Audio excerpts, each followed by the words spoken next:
Good afternoon, guys. Now it's been 48 hours since we last met, and a lot has changed in one day. Clearly, my beanie is off, so Harman and Prithvi, if you're watching this, I hope you're happy. But a lot more has happened on the footballing side of things as well, where the Asian and African teams have caused a bit of a stir. What have Japan gone on and done? Well, they've only become the first ever Asian team to beat a South American team in a FIFA World Cup. And what have Senegal gone on and done? Senegal have become the first African team to register a win, but not against any team. Japan has beaten Colombia and Senegal has beaten Poland. Now, those are two mighty upsets. It's not really my fault, guys. I mean, I missed doing this for one day and look what happens in the World Cup. So I'm going to start today by doing a slight review of Senegal and Japan and how they fared against their opposition. And then we're going to be looking ahead to the big game tonight between Iran and Portugal, which is huge for both countries for various different reasons. Iran, of course, because it's a big deal for them to potentially qualify for the last 16 of a World Cup, and for Spain, it's a chance to really get that tournament going after that 3-3 draw with Portugal. But coming back now to Japan, wow, what a story, what a story. After their coach was sacked a few months back, and after their preparations for the game against Colombia actually suffered a lot because of an alarm that went off in their team hotel in the wee hours of Monday morning that caused a huge panic in the squad. They kept their cool, they maintained their heads, and they were helped by an early red card given to ex-Aston Villa player Carlos Sanchez, who put his arm out like that while the ball was going into the net.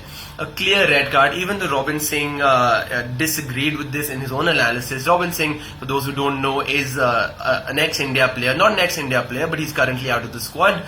But I fully think it was a penalty because the ball was going into the net, and Carlos Sanchez has put his hand out like that, and he's been denied. The Japanese player's been denied a clear goal scoring opportunity, for which a clear goal scoring opportunity in the form of a penalty was given to Japan, finished coolly by Shinji Kagawa, the ex-Manchester United and current Borussia Dortmund player. And when Japan got that 1-0 lead, you could just see a huge injection of confidence in their legs. They were quicker to every ball. They were winning battles in the air. I mean, and one would think that a South American country would be more physically adept at dealing with an Asian country, but Japan really played their hearts out. But credit to Colombia where it's due, because they actually got back into the game after a while. And Radamel Falcao earning a very cheeky foul on the edge of the box. But hey, it's also a skill about how to earn fouls, and that's exactly what he did. Even though it might have been a soft foul, I agree. And I've had this discussion a lot of times with a lot of friends about the severity of contact required for a foul to be given. But in Falcao's case, I think he did the right thing by going down, and Quintero, who's making a comeback to the Colombian team after a long time, actually made no mistake in slotting the free kick away. He went under the wall, completely deceiving the Japanese keeper. The scores were locked at 1-1. Well, what happens from this point? The break comes, 45 minutes end, half time. Japan go back into the dressing room, kind of recover, recoup their senses, come back with even more vigor and zeal. In the second half, a Yuya Osako header was what separated Japan and Colombia. Scores ending at 2-1, and absolutely fantastic scenes for the Japanese. And it brings a lot of cheer back home for them, especially after the devastating earthquake that happened recently in Japan. So a country clearly in need of something to cheer about, and the football team has provided them with that.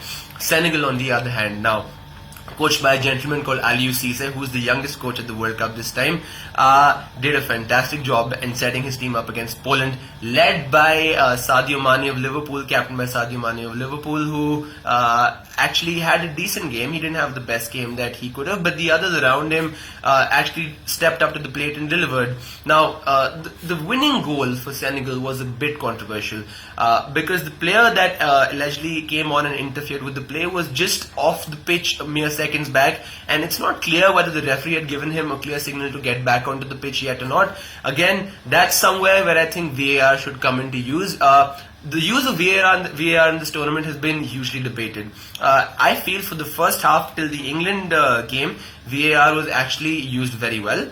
The fact that there was a whole VAR team sitting in the box upstairs in the stands and doing a side-by-side analysis and check of every situation that was going on the pitch, and then maybe referring it to the referee on the ground and saying, look, either you made a mistake, or there's a penalty you should check out, or there's an offside you should check out. But that evidently didn't happen in the case of England's last match, where Harry Kane was literally grappled down to the ground, and England should have had 2 penalties, and it's actually fair that they came out on top in the end against Tunisia. But that's somewhere where I think VAR should come in with more vigor, because even in the game against even in the Senegal game against Poland, you had that player run onto the pitch. Now there was no way to verify or check. The goal stood, but hey, in the end, Senegal celebrated 2-1 victory over Poland. Huge victories for underdogs, and it's really turning out to be the tournament of the underdogs now, because you have the big guns who haven't been able to start the tournament well. You had Brazil, who drew. You had Spain and Portugal, who drew. England, if you call them a big gun, I firmly call them a big gun because they have good players this tournament, have managed to go on and get a win. But that's a sort of a roundup of what happened yesterday. And now looking ahead to the big game today between, of course, it is Spain versus Iran. Now, Ali Reza Jahan Baksh of Iran has been so excited about this game. He's been tweeting all morning. And actually, Carlos Queiroz, the experienced Portuguese coach of the Iranian national team, has set his side up in such a manner where they're a bunch of battlers, the Lions of Khorasan, as they're called, and they're not going to give up easily on any ball, on any play, on any second ball against Spain. Spain, as their midfielder Isco has said, will stick to their usual tactics, and they should, because teams should usually play to their strengths. But against this Iranian side, who are sure to come out with some physical aggression against Spain, we're yet to see whether Spain can actually play their free-flowing football or not. Expectedly, Diego Costa will get the nod ahead of Iago Aspas because of the goal he scored in the last game. And Spain is looking like a good side, aside from the shaky defense. Now, I only say that the difference between Spain and Portugal in the last game was a certain Cristiano Ronaldo, because save for Cristiano, Portugal didn't really have many goal-scoring opportunities. There was 3 moments of magic from Cristiano, and I fully expect Spain to go ahead and win this game today. But again, stranger things have happened in the World Cup, as evidenced by yesterday's action. So don't hold me to these words, okay? I'm just a guy trying to make some good predictions, and cut me a little slack. But hey, I'm going to read out a few quotes now from Carlos Queiroz, who is the Iranian manager. He's actually saying that Fernando Hierro is exactly the right man to lead Spain in this World Cup, because he's got experience with the squad in the past. He's been the director of football of the association, and he knows how Spanish football is set up. He knows how the team plays. So he's on the same page with the players. But Carlos Queiroz, of course, is in a class of his own, because he was actually, for those of you who didn't know, he was assistant manager to Sir Alex Ferguson at Manchester United for the longest time. He's come now and has been with the Iranian national team for a number of years. Here's what he had to say about Fernando Hierro. And he goes, he knows I admire him. The decision was difficult, but knowing him well, his quality, he's the right person. Of course, he's talking about Fernando Hierro here. He's a man, a personality who for sure can do this. We saw against Portugal that the sacking was not noticed at all. And it really wasn't. The team really looked like they were together in this. Their mind didn't seem to be off the pitch, although, of course, the scoreline would suggest otherwise. But like I said again, it was 3 wonderful goals by Cristiano Ronaldo that separated the 2 sides. But imagine the magnitude of what this means for Iranian football and for Asian football, especially after what Japan did yesterday against Colombia. It is a huge game, and for Asia to truly stamp its mark on world football, a positive result, even a draw for Iran against Spain today, will go a long way in establishing Asian football in the consciousness of the people in the world. Because Asian football, for those who follow it like me, it's known that Asian football is coming up and it's growing, but the world over, it's still got the same reputation where you feel that teams can't compete at the highest level. Clearly, Japan has proven it wrong by their victory against Colombia yesterday. Yes, there was a red card. Yes, Colombia were playing with 10 men, but take no credit away from Japan for the way they performed. Finally, just going to read out a few stats for you before the big game tonight. Now,